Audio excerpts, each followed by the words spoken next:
How's it going, Bladesters? This is David at Blade Banter. We have two unboxings. One is from Mild Mannered EDC, so subscribe to Brad's channel. Check that out. He said he saw it in a hardware store and it made him laugh.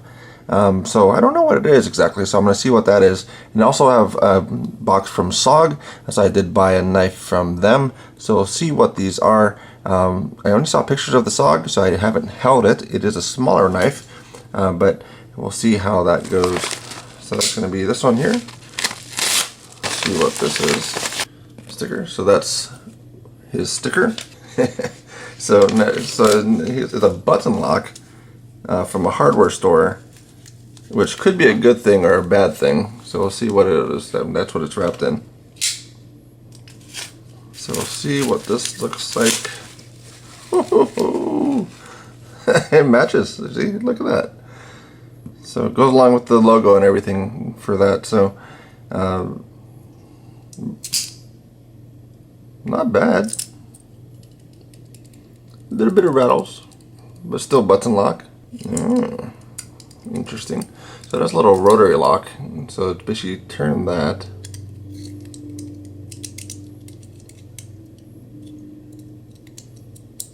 That's an interesting way to do it.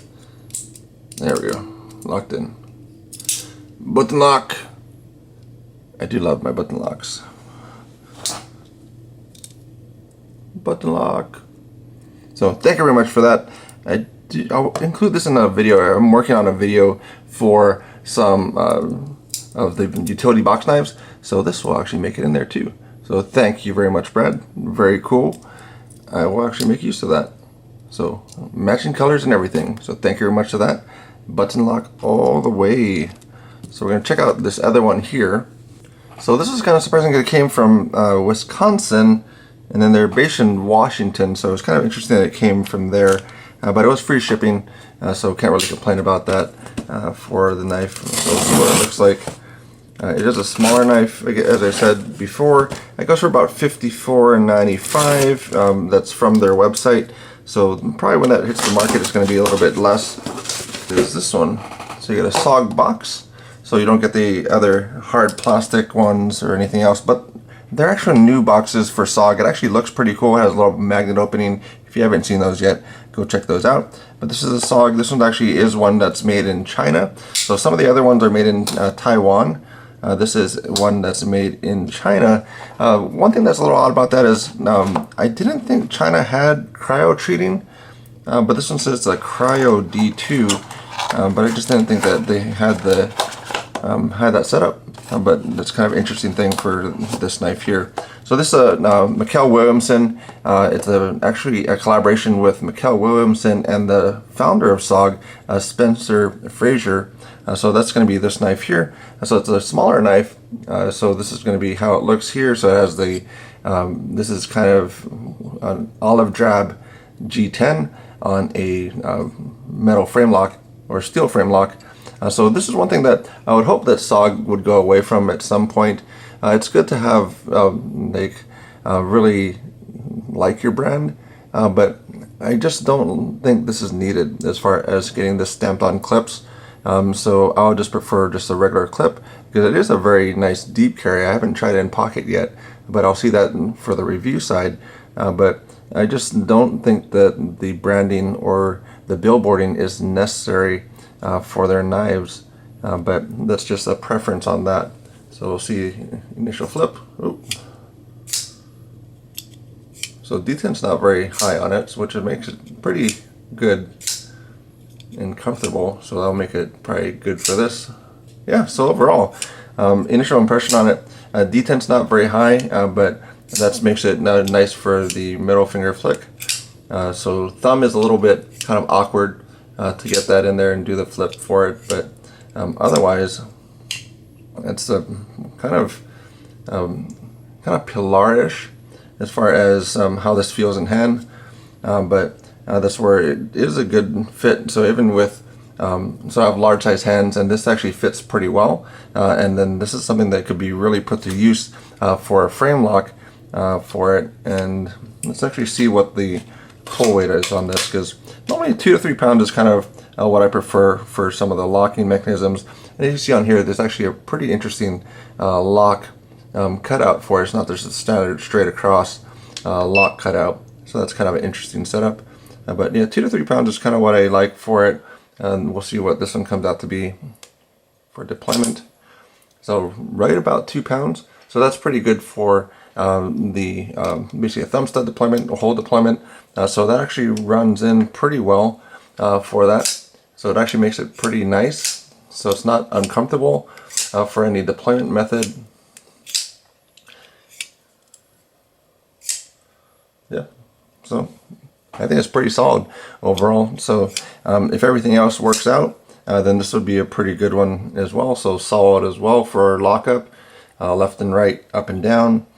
So it's a really good right out of the box. So quality control out of their China plant, whoever they're using, is fairly good for it.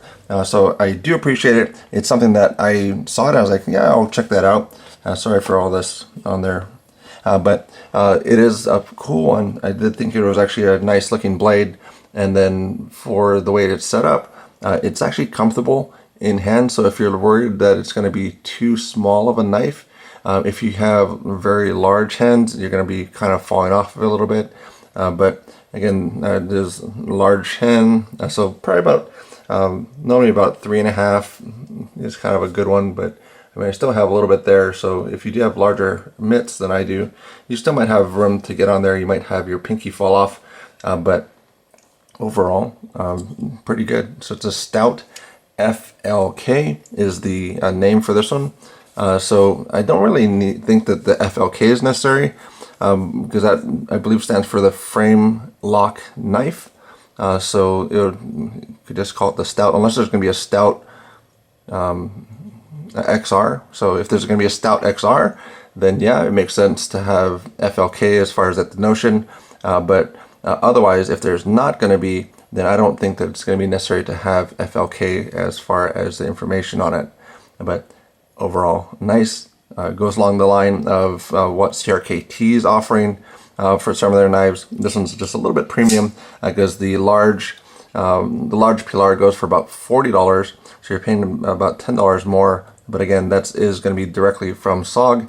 So once this gets picked up by other retailers, then you're actually going to have a pretty good money for it. So it does thicken up at the tip. So as you see, the blade grind gets quite a bit thicker towards the tip of it, because it's actually maintaining that same angle, but then the tip is thicker. So you actually have a strong tip for it. So it's not going to be like a Kershaw leak or anything. That's actually a good thing as well. But so far, I think this might be a good buy, especially for a new part of it. Some of the other SOGs are a little bit higher priced for D2 as well. But those are the ones made in Taiwan, and then there are a lot of the assisted ones. So between this one and the Terminus XR, it's a pretty good toss-up. So it depends if you like this type of locking mechanism or you'd rather have the XR. I think this can hold its own within those two lineups. So I think it might be a winner for it. Check it out if you want to. If you have any questions, let me know as well. So I'll talk about those before we get into a full review. But this is just came in the mail today, so I just want to talk about it, get it in hand, and kind of get some understandings of it. And it is actually also reversible for the pocket clip. So before I move on to the other one, so it actually drops in right into the liner area. So that's a pretty good thing too. I've seen that on like the QSP Penguin in that same type of fashion. But yeah, I think Spencer and Mikkel did a really good job with this one. I think this one might be a winner for you folks. But that's about all I have to say about that one today.